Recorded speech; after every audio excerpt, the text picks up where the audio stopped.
واجب الاحترام بھائیو، عزیز ساتھیو،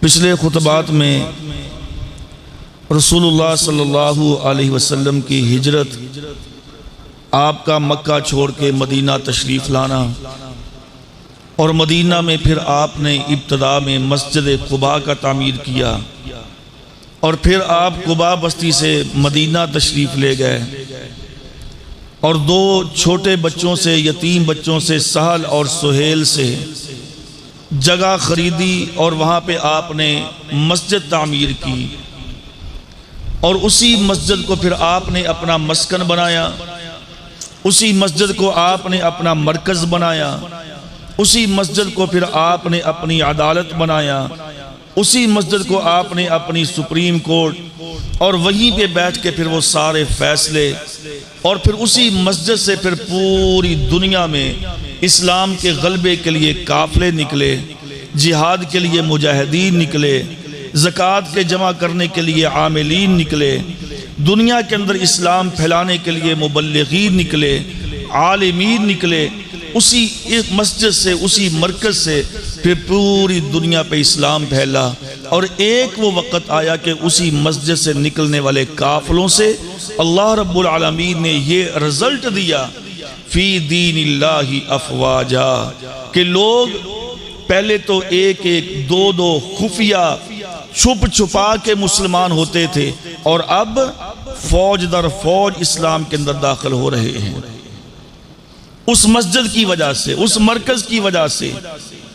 تو میرے محترم بھائیوں، 13 سال نبی کریم صلی اللہ علیہ وسلم نے جب مکہ میں گزارے، اذیتوں سے، پریشانیوں سے، ظلم و ستم سے بھرپور تھے۔ کوئی صحابی، چاہے وہ کمزور تھا چاہے وہ مالدار تھا، کوئی ایک صحابی ایسا نہیں جس کو دکھ یا درد یا تکلیف نہ پہنچائی گئی ہو۔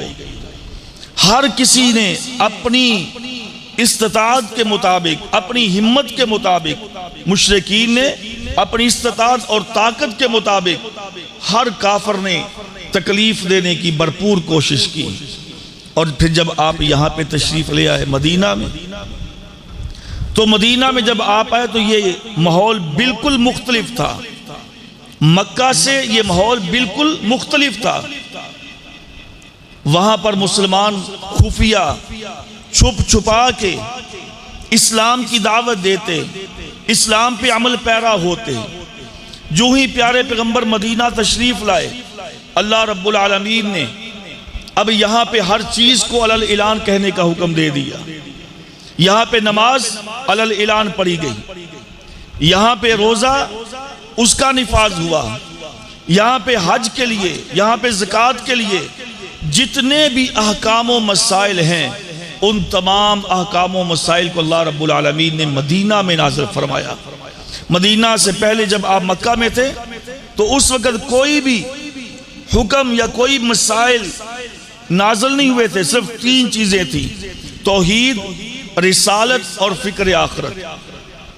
باہر کیف مدینہ میں تشریف لے آئے تو آپ نے یہاں پر سب سے پہلے ایک ریاست، جس کو ریاست مدینہ کہا جاتا ہے، جس کو نبی کی ریاست کہا جاتا ہے، اور آج ہم سنتے ہیں لوگوں سے، کچھ لوگ ریاست مدینہ کی بات کرتے ہیں اور کچھ لوگ ریاست مدینہ بنانا چاہتے ہیں، اور کچھ لوگ ریاست مدینہ کی بات کر کے اس پہ کچھ اور لے کر آنا چاہتے ہیں۔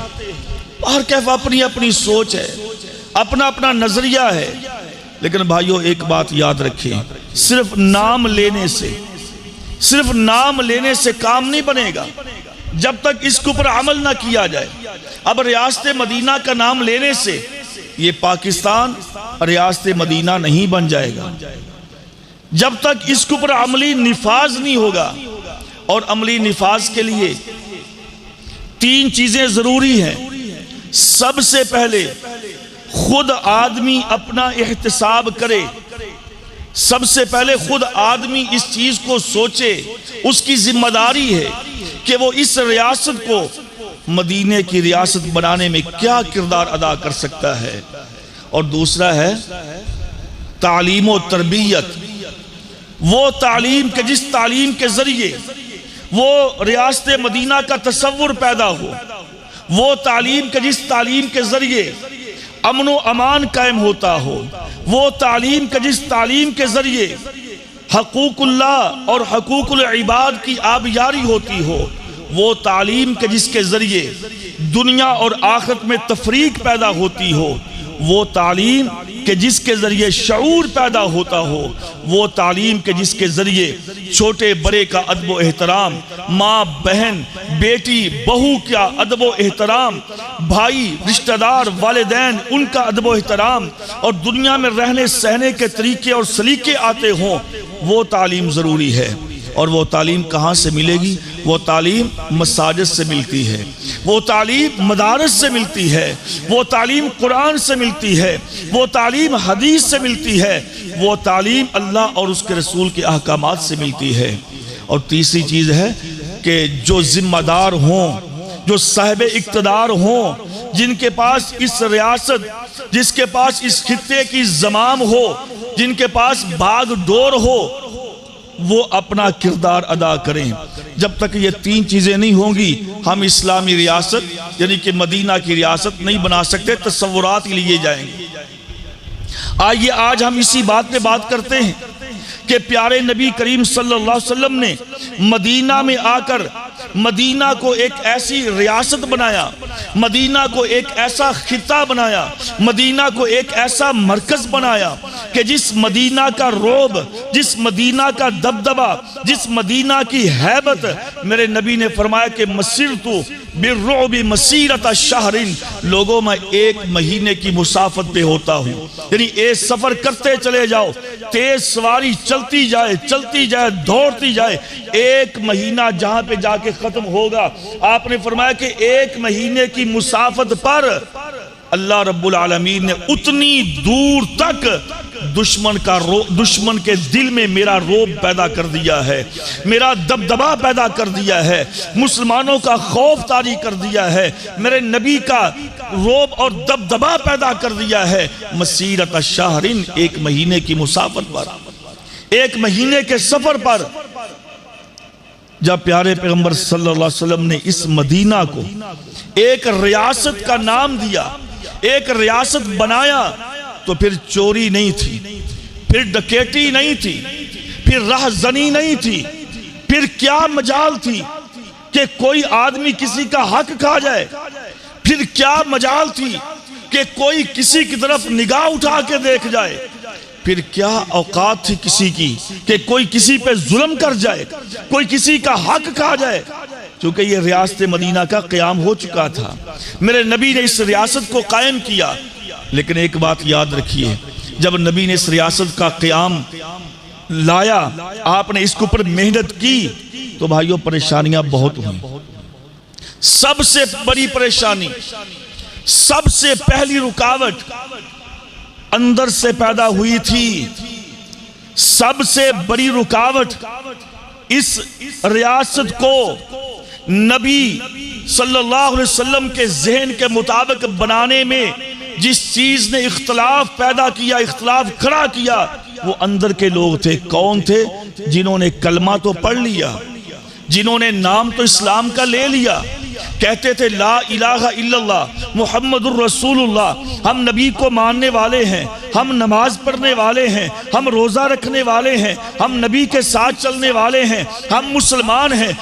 وَإِذَا لَقُوا الَّذِينَ آمَنُوا قَالُوا آمَنَّا وَإِذَا خَلَوْا إِلَىٰ شَيَاطِينِهِمْ قَالُوا إِنَّا مَعَكُمْ إِنَّمَا نَحْنُ مُسْتَهْزِئُونَ۔ مسلمانوں کی جماعت میں، مسلمانوں کے مرکز میں جب آتے تھے، یعنی مسجد نبوی میں جب آتے تھے، تو مسلمانوں کے پاس بیٹھ کے کہتے ہم ایک ہیں، ہم اور آپ ایک ہیں، ہمارا نظریہ ایک، ہماری سوچ ایک، ہمارا عقیدہ ایک، جو تم وہی ہم بھی مسلمان ہیں، ہم بھی آپ کے ساتھی ہیں۔ لیکن وَإِذَا خَلَوْا إِلَىٰ شَيَاطِينِهِمْ، جب وہاں سے اٹھتے اپنے اپنے علاقوں میں، اپنی بستیوں میں، اپنے محلوں میں، اپنے قبیلوں میں جاتے تو پھر اپنے سرداروں کے پاس جمع ہو جاتے، اپنے وڈیروں کے پاس جاتے، کہتے ہم تو مسلمانوں کے ساتھ مذاق کرتے ہیں، ہم ان کے ساتھ نہیں، ہم تو حقیقت میں تمہارے ساتھ ہیں، ہم تو ان کی ٹو لیتے ہیں، ہم تو ان کے منصوبے جانتے ہیں، ہم تو ان کے ساتھ رہ کر ان کی پلاننگ، ان کا رہنے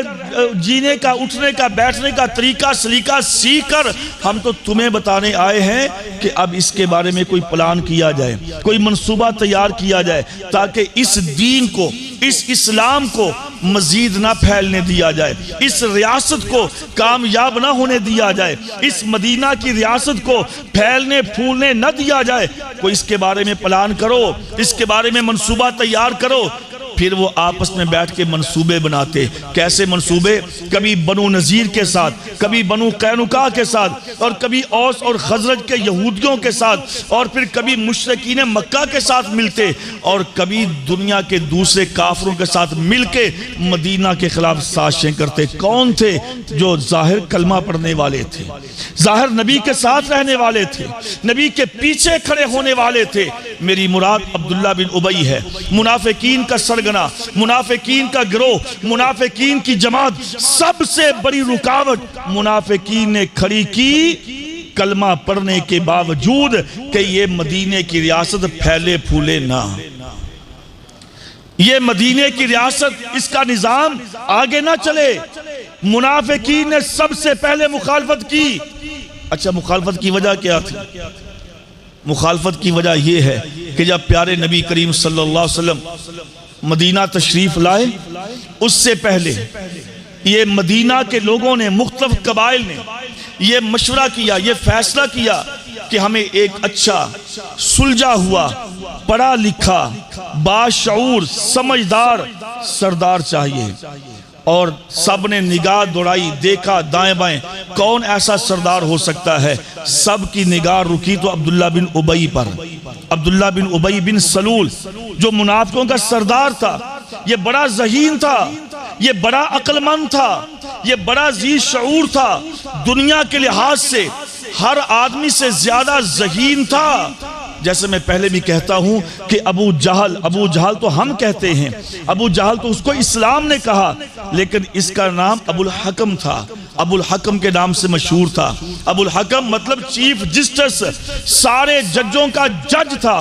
لوگ سارے اٹے اٹے فیصلے جو کسی سے نہیں ہوتے تھے وہ اس سے آ کے کرواتے تھے۔ بڑا ذہین تھا، بڑا دلیر تھا، بڑا شجاع تھا، اس کے اندر دنیاوی صفات ساری پائی جاتی تھی۔ اسی لیے تو پیارے پیغمبر نے کہا تھا کہ یا اللہ یا عمر دے دے یا عمر دے دے، یعنی یا ابو جہل دے دے یا عمر دے دے۔ یہ دنیاوی لحاظ سے کوئی عام آدمی نہیں تھا، دنیاوی لحاظ سے کمزور نہیں تھا، یہ ان پڑھ نہیں تھا، یہ کوئی جاہل، دنیا کے لحاظ سے جاہل نہیں تھا، دنیا کی تعلیم تھی، دنیا کو سمجھتا تھا۔ لیکن ہم نے کیا کہا؟ ابو جہل۔ اسلام نے کیا کہا؟ ابو جہل۔ ایسے ہی عبداللہ بن ابی بڑا سمجھدار تھا، بڑا عقل مند تھا، لیکن جب پیارے پیغمبر تشریف لائے اب لوگوں کی توجہ اس سے ہٹ گئی۔ اب لوگوں نے جس کو سردار بنانا تھا، جب پیارے پیغمبر تشریف لے آئے، اب سب کے رجحانات، اب سب کی محبتیں، اب سب کا رجحان پیارے پیغمبر کی طرف پلٹ آیا۔ پیارے نبی کو اپنا سردار منتخب کر لیا، پیارے آقا علیہ السلام کو امام تسلیم کر لیا، آپ کو اپنا سربراہ لیڈر بنا لیا۔ اب اس کی کرسی کو خطرہ لاحق ہوا، اب اس کی سرداری اس سے چھن گئی، اب اس کی لیڈری اس سے چلی گئی۔ اور جب اس نے دیکھا کہ میری صدارت تو ختم ہو گئی ہے، اب یہ بظاہر تو کچھ نہیں کر سکتا تھا، مقابلہ کرنے کی سکت نہیں ہے، میدان میں آنے کی جرت نہیں ہے، کھل کے سامنے آ جائے اتنی پاور نہیں ہے۔ اب اس نے اندر کھاتے اسلام کے خلاف، نبی کے خلاف علیہ السلام کے، نبی کے گھر کے خلاف، صحابہ کے خلاف، اور ان مہاجرین کے خلاف اور ان انصار کے خلاف آپس کے اندر باتیں کرنا شروع کر دی، آپس میں لڑانا شروع کر دیا۔ میرا کہنے کا مقصد یہ ہے، ریاست مدینہ کا جب میرے نبی نے ابتدا کی، جب آپ نے اس کا قیام شروع کیا، جب آپ نے اس کی بنیاد رکھی، تو سب سے پہلی رکاوٹ پیدا کرنے والا وہی تھا جو ظاہری مسلمان تھا اور اندر سے منافق تھا، بے ایمان تھا۔ اس نے سب سے پہلے رکاوٹ کھڑی کی۔ آج میرے بھائیوں، میں کسی جماعت کی بات نہیں کرتا، میں کسی گروپ یا لیڈر کی بات نہیں کرتا، ایک عام مطلق سی بات کرتا ہوں۔ میں ہوں یا آپ ہیں یا کسی بھی جماعت کا کوئی لیڈر ہے، وہ کھڑا ہو کے یہ اعلان کرے کہ میں اس ملک کو، میں پاکستان کو اسلامی بنانا چاہتا ہوں، میں اس ملک کے اندر وہ نظام لانا چاہتا ہوں جو مدینہ میں نظام تھا، جو نبی نظام لے کر آئے تھے، تو کیا خیال ہے آپ کو اجازت دی جائے گی؟ کیا خیال ہے لوگ آپ کے ساتھ ملیں گے؟ آپ کے لیے لوگ نکلیں گے؟ نہیں۔ اور میں یہ بات واضح کر دینا چاہتا ہوں، صرف نعرہ لگانے سے، صرف خالی خولی یا ناچنے گانے سے یہ ریاستیں نہیں بنتی، یہ مدینے کا نظام نہیں آتا۔ بات عمل کی ہے، عمل سے زندگی بنتی ہے، جنت بھی جہنم بھی۔ یہ خاکی اپنی فطرت میں نہ نوری ہے نہ ناری ہے، بات تو عمل کی ہے۔ میرے نبی صلی اللہ علیہ وسلم نے جب اس بنیاد رکھی مدینے کی ریاست کی، تو سب سے پہلے رکاوٹ اندرون سازش، یعنی اندر کے لوگوں نے، کلمہ پڑھنے والوں نے سازش کی تاکہ اس کو کامیاب نہ ہونے دیا جائے۔ لیکن وہ تو اللہ کے رسول تھے، وہ تو اللہ کے نبی تھے، اللہ کا وعدہ تھا، هو الذی ارسل رسولہ بالہدی ودین الحق لیظہرہ علی الدین کلہ ولو کرہ الکافرون ولو کرہ المشرکون۔ رب العالمین کا وعدہ تھا کہ میں نے اس دین کو، اس نبی کے دین کو دنیا پہ غالب کرنا ہی کرنا ہے۔ وہ تو رب نے کرنا تھا۔ لیکن بھائیوں، بات میں یہ سیدھی کہہ رہا ہوں کہ اگر آج کوئی بھی مدینے کا نام لیتا ہے، آج کوئی بھی مدینے کے نظام کا نام لیتا ہے، آج کوئی بھی قرآن و سنت کا نام لیتا ہے کہ جی میں اپنے ملک میں قرآن و سنت کا نفاذ چاہتا ہوں، آپ کے ساتھ کوئی کھڑا ہونے کے لیے تیار نہیں ہے۔ ہاں، آپ یہ کہیں ہم امریکہ کا قانون لے کر آئیں گے، ہم یورپ کا گندا نظام، گندی تہذیب اور ان کے وہ لتھڑے ہوئے کلچر کو یہاں پہ نافذ کریں گے، سارا ملک آپ کے ساتھ کھڑا ہوگا۔ آپ کہیں جی ہم کیمبرج اور یہ آکسفورڈ کا گندا نصاب لے کر آئیں گے، لوگ آپ کے ساتھ کھڑے ہوں گے۔ آپ کہیں، اعلان کریں کہ جی میں قرآن کا نفاذ لے کر آؤں گا، میں اسلام کا نفاذ کرنا چاہتا ہوں، میں قرآن و حدیث کا نصاب لے کر آنا چاہتا ہوں۔